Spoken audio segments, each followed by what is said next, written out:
Hare Krishna everyone. Today I'm going to give a class on surrender.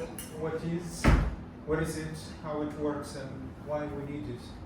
This is a subject that is most misunderstood, especially in other religions. So we're going to dive deep into the practical ways of surrendering.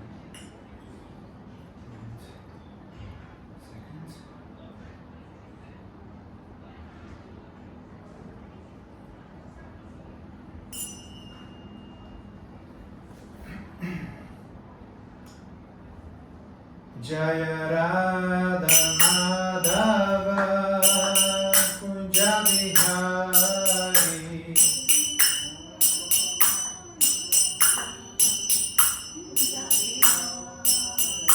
Jaya Radha Madhava Kunja Bihari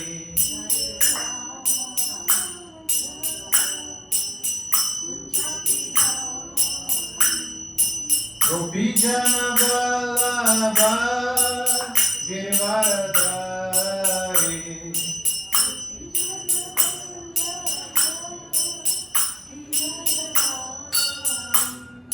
Gopi Jana Vallabha Girivaradari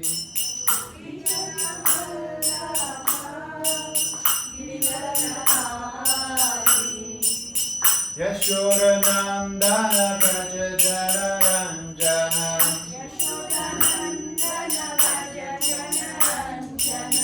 Yashodanandana Braja Jana Ranjana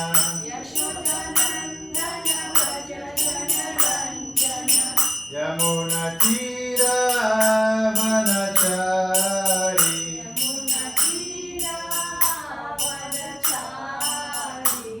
Yamuna Tira Vanachari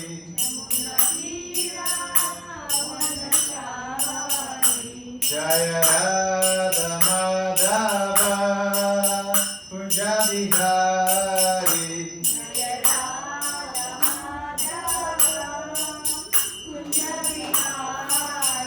Jaya Radha Madhava Kunja Bihari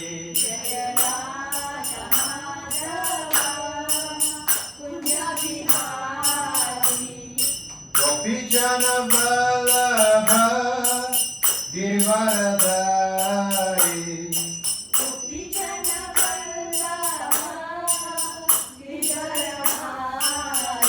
Gopi Jana Vallabha Girivaradari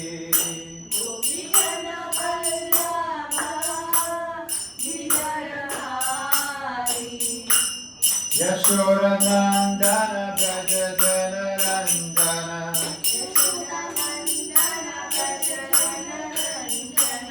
Yashodanandana Braja Jana Ranjana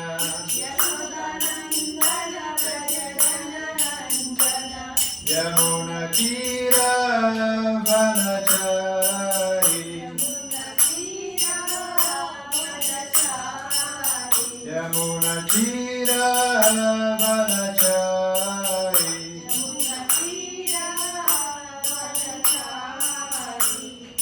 Hare Krishna Krishna Krishna Hare Hare Hare Rama Rama Rama Hare Hare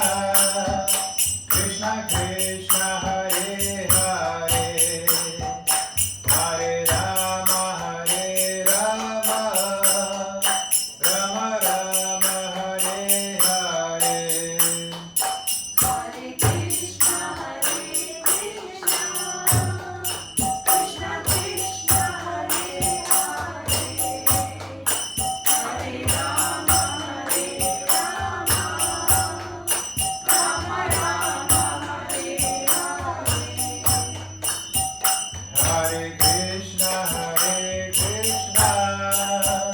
Krishna Krishna, Hare Hare, Hare Rama, Rama Rama, Hare Hare. Hare Krishna,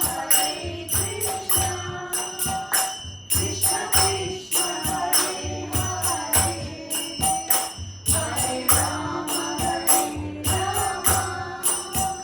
Rama, Hare Hare. Hare Krishna, Krishna Krishna, Hare Hare, Hare Rama, Rama Rama, Hare Hare. Hare Krishna, Krishna Krishna, Hare Hare, Hare Rama,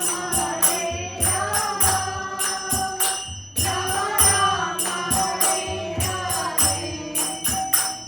Hare Krishna,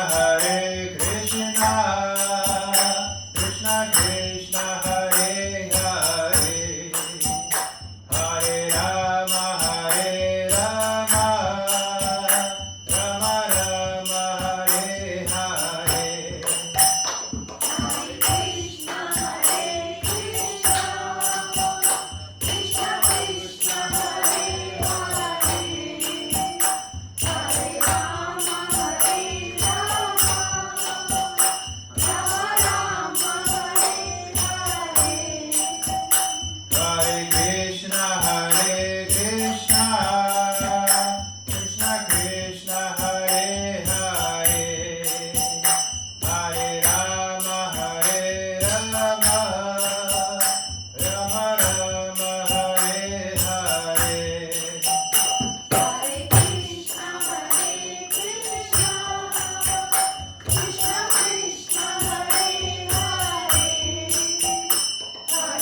Hare Rama, Hare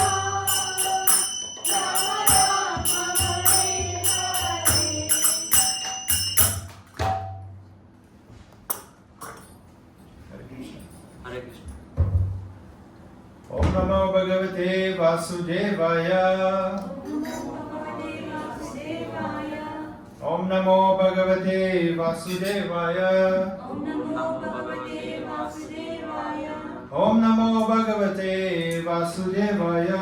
Om Namo Bhagavate Vasudevaya. So today we're going to dive deep into the practical way of surrendering and what it means. Anyone would like to share what do they understand of surrendering? What does surrendering mean to you? Anyone like to say anything? Surrender to Krishna, surrender everything, and just we want to go back to Krishna. We need to surrender everything, like attachment, like we leave everything behind. We just surrender to Krishna. Krishna is everything to us, so there's nothing more than Krishna in here. This is what I. To take shelter of Krishna. Take shelter of Krishna. Listening to Shastra instead of listening to your own ideas. Yes, that's perfect. Yeah. So all those answers are perfect, and I would like to, so we can dive a little bit more deeper into practical surrender. So sometimes people have the wrong understanding of surrendering. They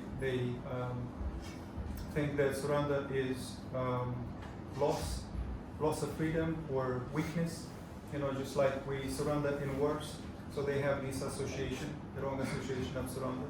So they think it's rather a weakness, not something that is of the highest form of love. So surrender in bhakti is not defeat, but a conscious, blissful alignment with the Supreme. And I'm going to quote Bhagavad Gita 1866, and if you can please repeat something. Sarva dharman parityajya mamekam saranam vraja Sarvadharman parityajya mamekam saranam vraja. Aham tvam sarvam pampebhyo mokshayishyami mosucha. Aham tvam sarvadharmapyo mokshayishyami mosucha. Sarvadharmam parityajya mamakyam sharanam vraja. Sarvadharman parityajya mamekam saranam vraja. Aham tvam sarva papyebhyo mokshayishyami mosucha.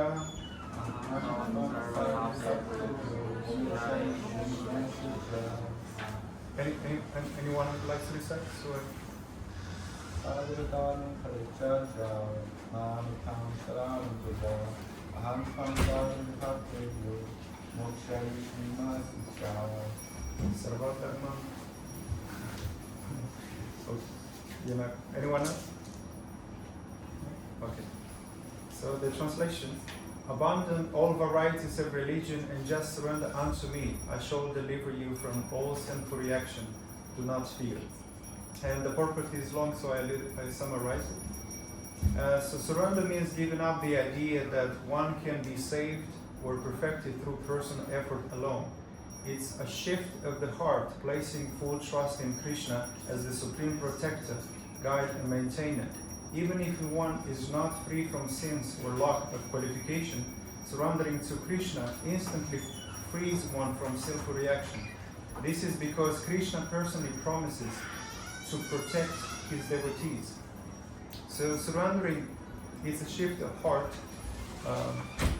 That's the first symptoms of surrendering. When we been overwhelmed with this material contamination and we suffered enough to come to this understanding. So this is Krishna's ultimate instruction to Arjuna and to us. So surrender is a gateway to divine protection, freedom from fear, and entry into love and service. And in Sri Bhakti Vilasa by what's his name? One of Goswamis, it shares the sixth division of surrender, which is the acceptance of those things unfavorable to devotion service, the rejection of unfavorable things, the conviction that Krishna will give protection, the acceptance of the Lord as one's guardians or master, full self-surrender and humility. So, just to kind of bring up front to see it a little bit clearer. So the first one out of these six divisions of surrender is accepting what's favorable for devotion.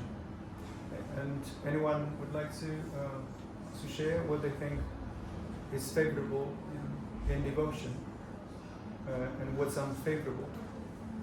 Perhaps anyone? So everything that is favorable is when we do to cultivate our relationship with Him and cultivate pure attachment to Krishna. It is favorable, and anything that creates obstacles in our life to become closer to Krishna is unfavorable. So, and the third one is to have firm faith that Krishna will protect us. Nothing else in this world can give us a steady protection like Krishna, because He is the protector and the causes of all causes. And in the next text, in the same book, by Hari Bhakti Vilasa, it says, one who says, I belong to you, feeling that way in his heart, and who joyful travels to the holy places that are related to the Supreme Lord, is considered to be a surrendered soul. So just the fact that you are in the temple, you are on the path of surrendering. So, and here's another Srimad Bhagavad 7:9-24, where it says, my dear Lord, now I have complete experience concerning the worldly opulence, mystic power, longevity, and other material pleasure enjoyed by all living entities. From Lord Brahma down to an end, as powerful time you destroy them all, therefore of my experience I do not wish to possess them. My dear Lord, I request you to place me in touch with a pure devotee and let me serve him as a sincere servant. So this is a text where it's about Prahlad Maharaj, where he shares that he had complete experience concerning all, he had pretty much everything because he ultimately became a king. His father was a demon, and he had the experience to have all the happiness, mystic powers, longevity, and all the material pleasure. And yet, he didn't want anything. He requested to place him in touch with pure devotee and let him serve the servant of the servant of the servant, because he realized that all these opulences and mystic powers or longevity, all the sort of material paraphernalias are futile and they are perishable. And so true surrender means rejecting all desires for material enjoyment, liberation, or mystic power, and instead humbly seeking the shelter of pure devotee to serve Supreme Lord Krishna with no other ambition than to please him. This is the essence of Prahlad Maharaj's example. Though offered the greatest material opulence, even the legacy of the demonic empire, he wanted none of it. Why? Because everything material, including the body and even heavenly pleasures, is temporary and perishable. And so, while the soul is eternal. So only service to Krishna through the guidance of his pure devotee brings lasting happiness and liberation from illusion. So Maharaj's prayers was not about power or salvation, but let me be the servant of the servant of the servant. And so surrender is deep transformative realization, and that is real safely is joy lie in gaining. There is no joy in gaining the world, and but giving oneself fully to Krishna is the greatest joy, and it's also liberating. So Maya is essentially saying, surrender to me and I give you the world. But this is the best way that she can give us, and this material world is perishable. But Krishna says, surrender to me and I give you the eternal life. So that's a huge difference between the illusion to gain the world and lose connection with Krishna. So, and Prabhupada also frequently spoke of two paths that describes in the Vedas. The first path is called Aroha Pantha, the ascending path. This is the mechanical or speculative method where one attempts to understand God by personal effort through logic, meditation, philosophical inquiry, or ritual. Paths like Karma Yoga, Jnana Yoga, or Ashtanga Yoga are examples of this. Yogis are popular in this sense. The practitioner tries to ascend from the lower status to the higher using his own power. And the second is Avaroha Patha, the descending path. This is the path of bhakti, where knowledge and power descends from above, from high authorities by divine grace. It is deductive and revealed process, and not an invented one.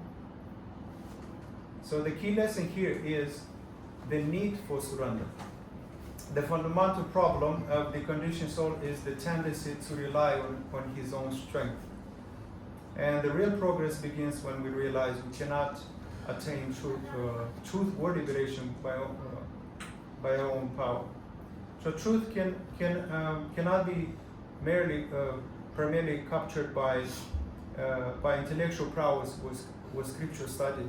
When you rely too much on your own intellect and you think that you can understand everything, when understanding actually comes from above, and usually comes if we're sincere and we make an effort, and therefore when Krishna is pleased, he bestowed that understanding.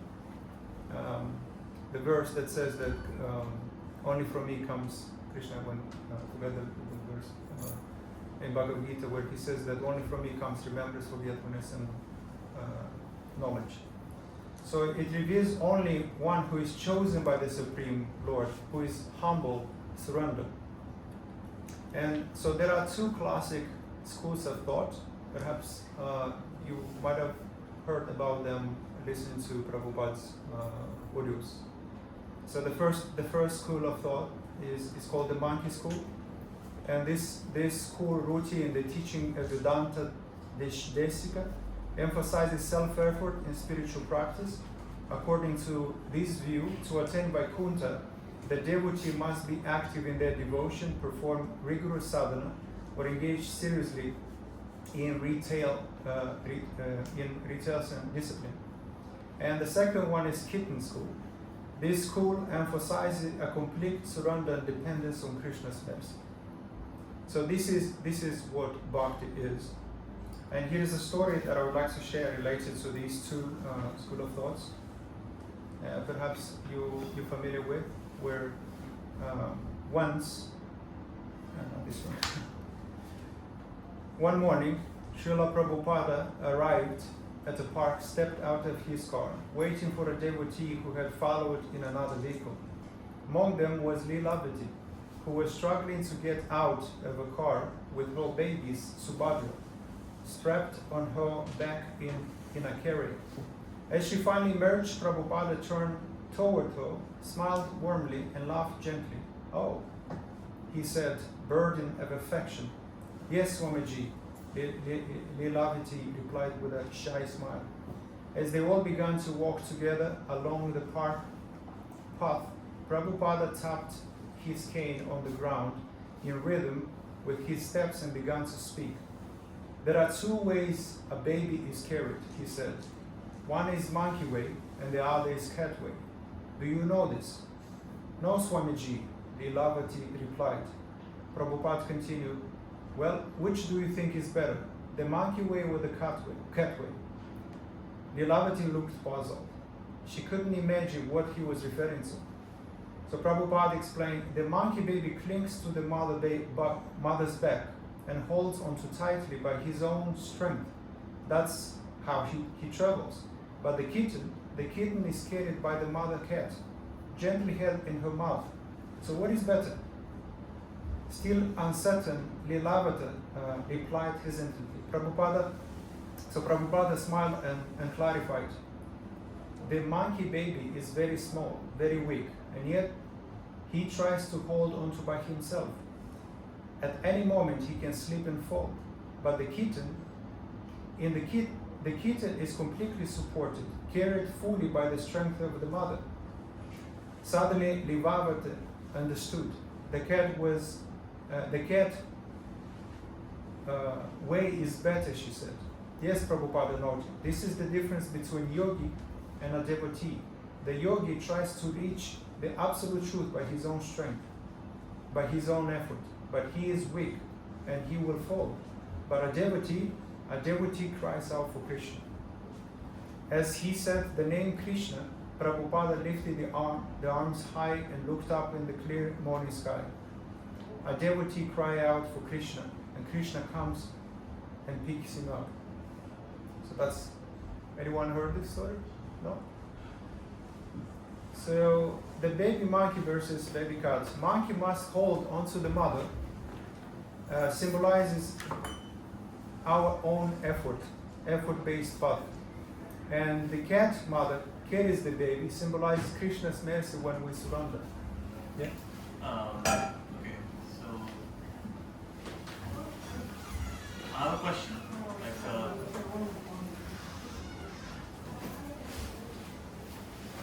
It is said and believed that so our entire path of life is predestined, and we are what we are supposed to be, yeah? And that is chosen by God. So should we put some effort into controlling our destiny, putting effort towards achieving the goal that you have, or should we just let Krishna handle all of it? Like, just go with the tide. Well, What of do we- course, we must put an effort, which is devotional service, pure devotional service. When we engage our senses, when we engage in devotional service, such as hearing, such as seeing, coming to the temple, association with other Vaishnava, do some service in the temple. This is because the third point is bhakti combines both. We hold on to it, but ultimately Krishna carries us. So we don't like let go of the world and just No. straight on just go on to like just chanting and just living, that's it, existing. No, we carry on we don't give up on our duties. Okay. Yes, and but we do not become attached to the fruits of our activities. We focus Yeah. only on working for Krishna, Okay. and working for Krishna is what there is no reaction.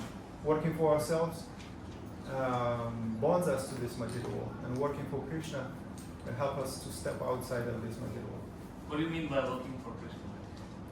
Well, for example, this. Maybe you, for example, you're a sales guy. Yeah. You do sales for a company. Yes. How do you do it for Krishna? The motive behind it, what you're going to do about it.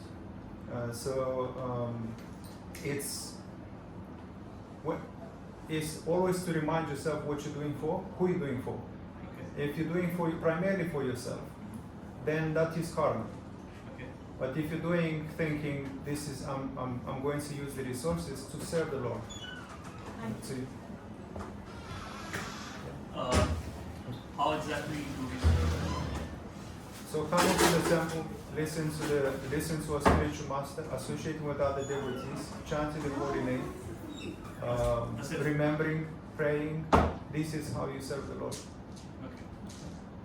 And yeah, I have many questions. Okay. So like, We have Q&A at the end. at the end, Yes. just one more question. What do we do when we get into like some dharam sankat stage? Like, for example, if you're working as I'm not in sales, but let's take this example. If you're working as a sales executive, then you have to sell your stuff. So you'll have to eventually lie at some point, or like make it appear bigger than it already is. Whatever you're selling. Yeah. So okay, so if we don't, then we're not serving the company that we are getting paid for. So what do we do in that situation? Do we speak the truth and like hinder our sales, or like do we just go on lying and like make money Well, and like do whatever we're told to do? What do we do in that? I'm not in sales. Yeah, I'm not in sales at all. But that's I would not compromise my integrity. integrity. I would not. But then you compromise like your profit. Or Yeah. I suppose that's worldly things. I suppose that goes back to what we said before. What is it? You're being attached to worldly things. Yeah. Yes. Yes. It's very important. If you attach to the fruits of your activities, then there is going to be a reaction. Versus when you think everything that you get in life is because of Krishna's mercy. yeah. Yeah. And it's ultimately how you use those resources.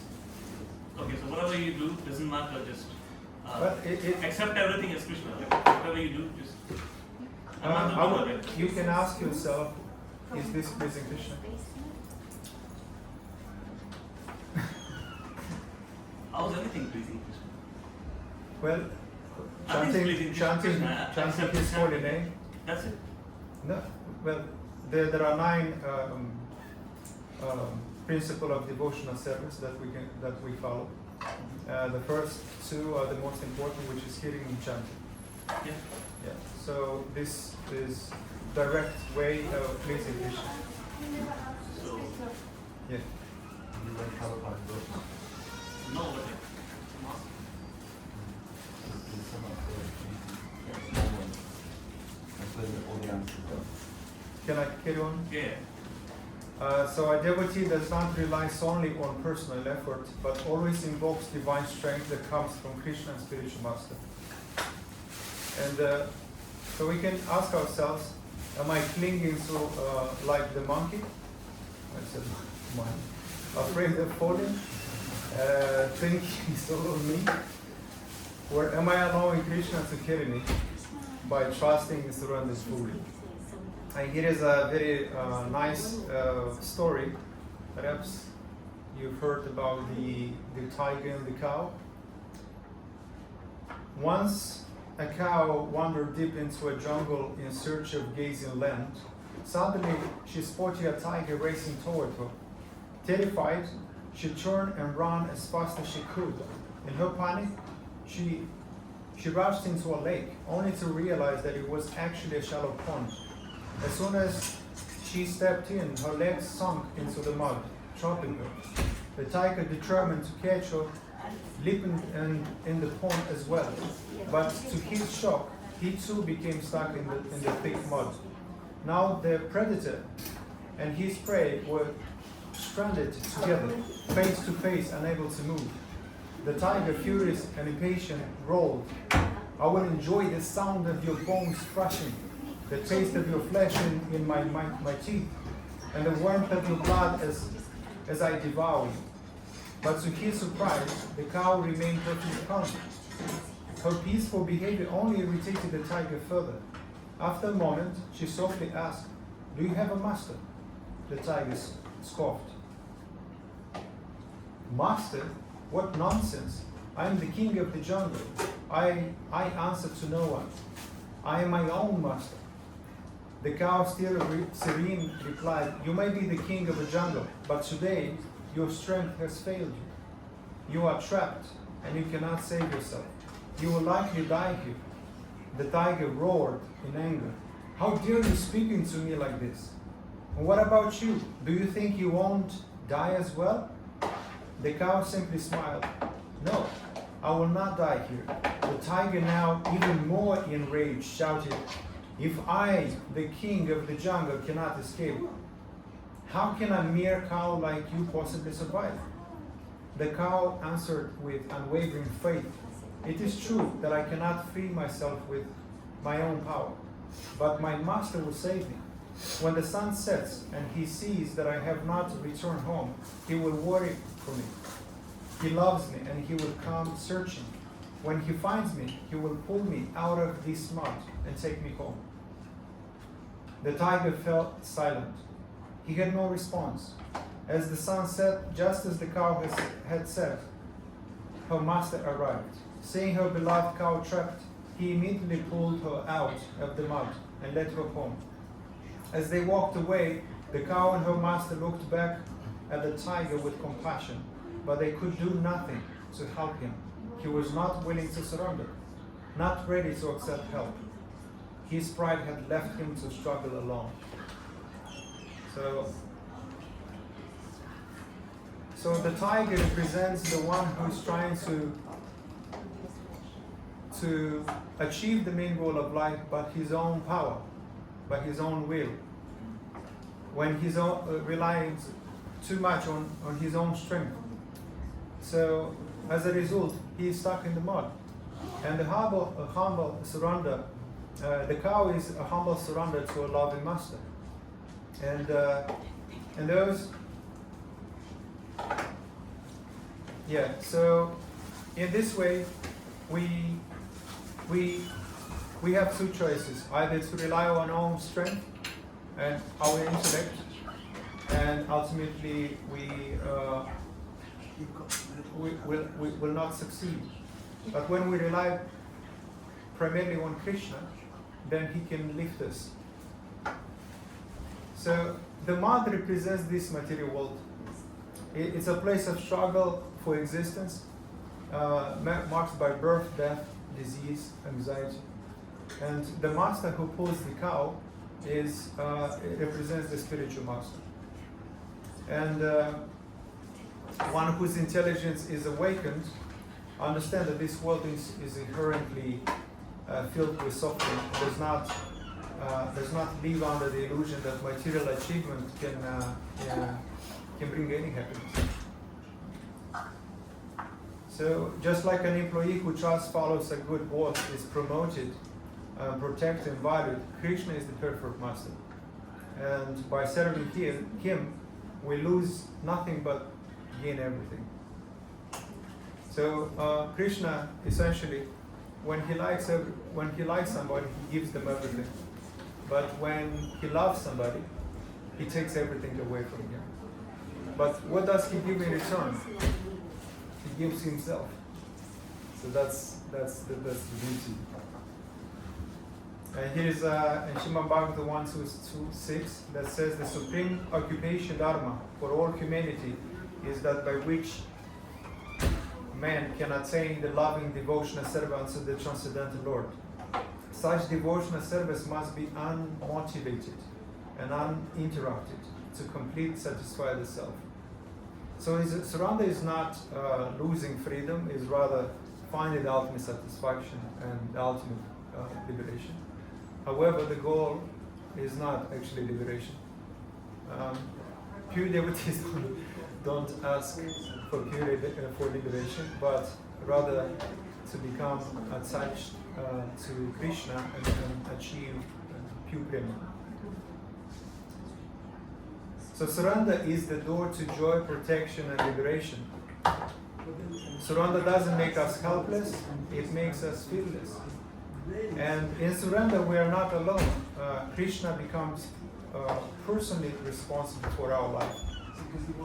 So here in this picture, it's a beautiful analogy of the boat, a sailor who is trying to sail across the ocean.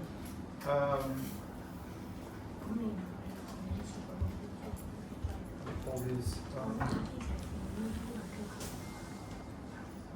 This is what I was asking. forgot how do you call these? Royal. Royal? Yes. So the sailor rises the sail and the wind carries the boat effortlessly. And the wind represents Krishna's mercy. The sail is our willingness to surrender. So the lesson, these words represents our independent effort. When we rely too much on our effort, we're trying to sail.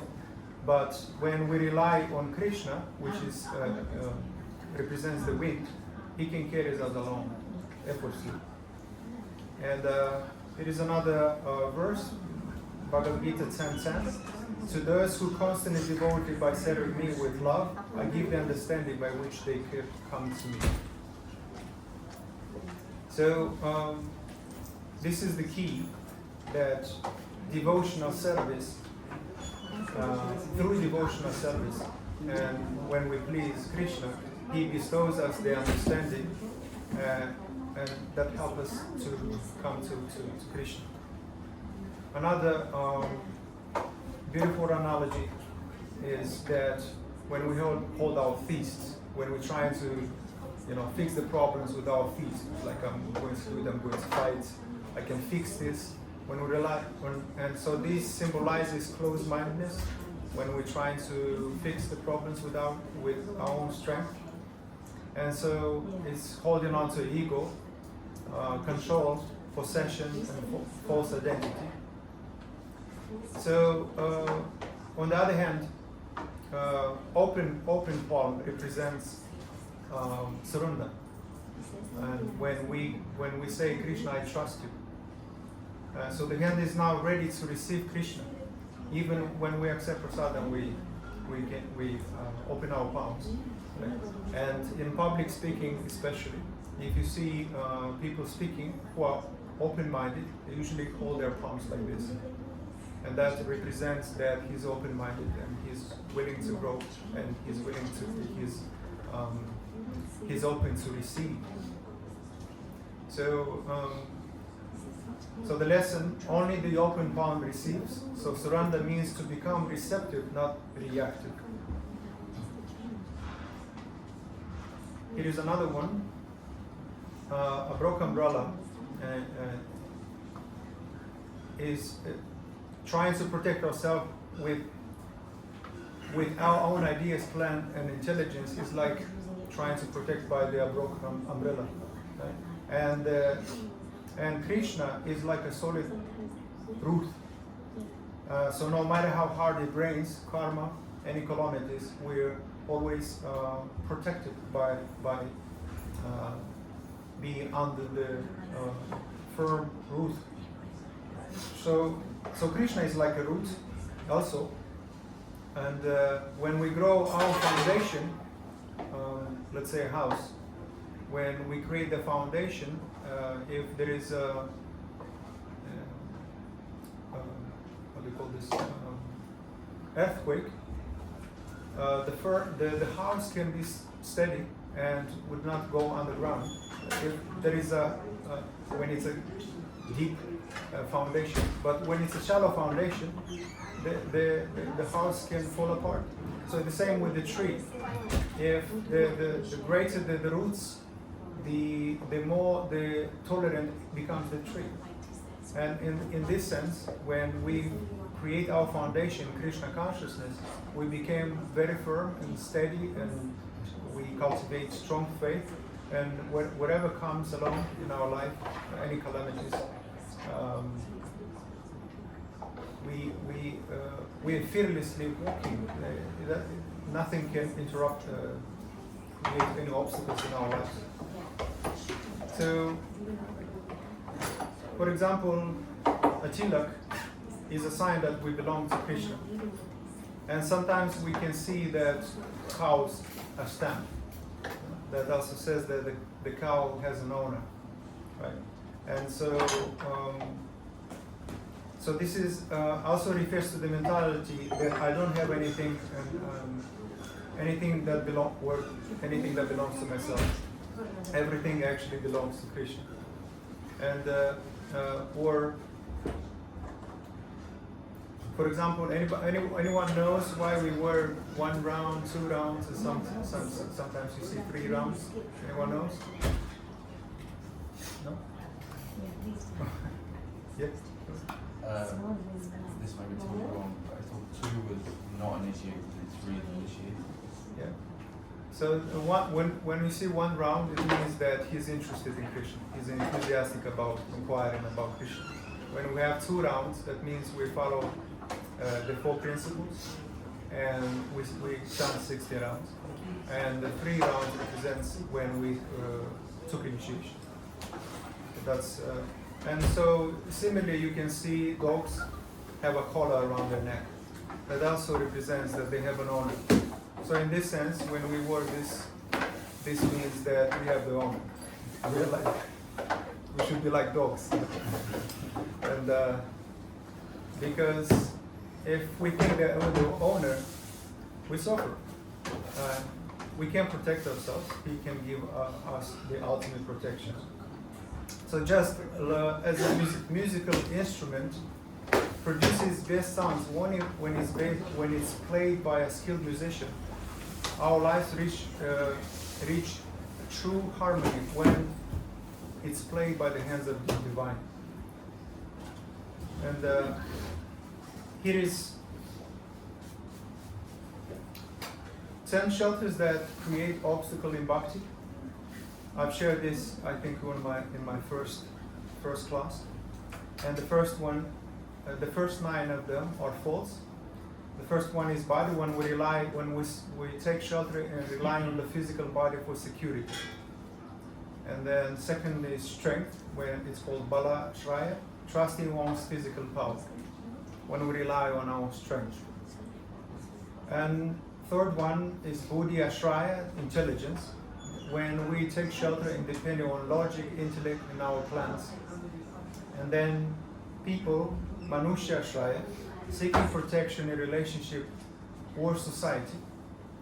Often we take shelter in people rather than Krishna.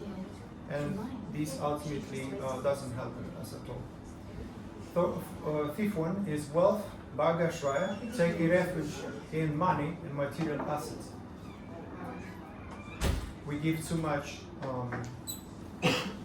trust too much in these material possessions, then ultimately we can lose everything.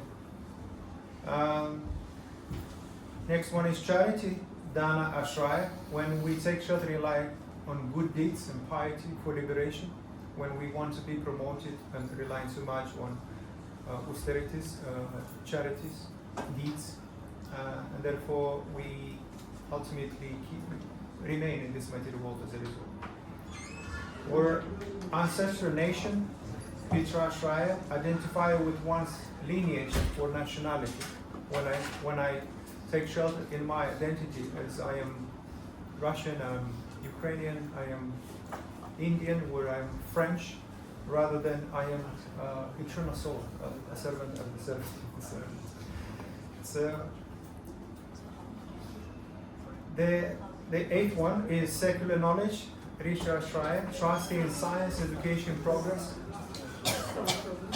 The ninth one is demigods, worshiping cosmic power instead of Krishna.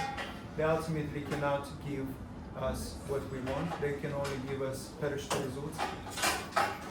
And the last one, which is the only truth one, the first nine are false because they give us temporary results. The last one is Krishna, Satya Ashraya, the only true and eternal shelter, when we rely completely on Krishna.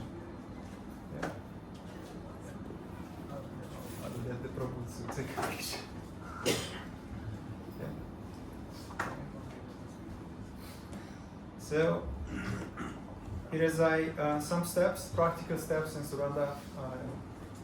Is number one is chant sincerely. So Hare Krishna mantra is both the path and the goal, because Krishna is his holy name, and therefore when we chant, we have direct association of Krishna, and ultimately, as we progress in our chanting, we can feel his presence. And it can often felt as warmth or clarity. And so daily reflection is to ask, is this pleasing Krishna or me? Or is it or not? Often we think of ourselves, what pleases me, how can I benefit from this, rather than how can I serve, what can I do, how can I contribute. So we can cultivate faith through reading Bhagavatam, Bhagavad Gita, and hearing from advanced devotees. Association is key, and actually is from the very beginning to the end. It starts from the awakening from the ninth stage of to the ultimate world, pure prema. All the way is sadhu sangha, which is association with devotees, because we need guidance through all these stages. So association is the main thing. We become the five people we spend the time with. So association is the key. And we can start small, surrender small choices, start with everyday things, and ask Krishna, what would please you more? And take shelter in difficulty and in ease. Not just difficulty. It's very difficult actually. Unfortunately, we remember Krishna when things are going against us.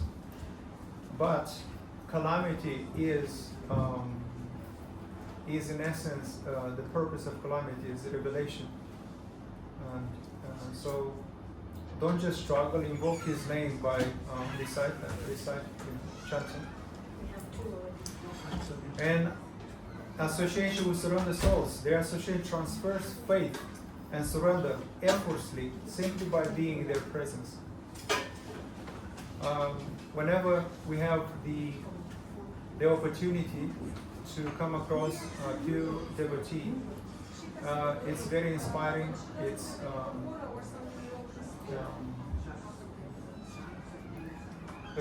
when we are not inspired, we're not in spirit. But when we surrender with pure devotees, they connect us with the spirit, because the goal of bhakti is or yoga is to connect the soul with the super soul. So that's it's not to achieve some. It's masculinity. So drop the ego, it's not your ego. We need to cry like a child and call like we mean it. My uncle shared with me that whenever he chants, he thinks himself, he recalls his memories from his childhood when he called his father. Hare Krishna, Hare Krishna. And Father, can you hear me? Please help me. I need your shelter. So in this way, when we chant, we have to call like we call our Father. So when we mean it, that's when God listens. Okay? So I think I'm done. So, thank you very much. Hare Krishna.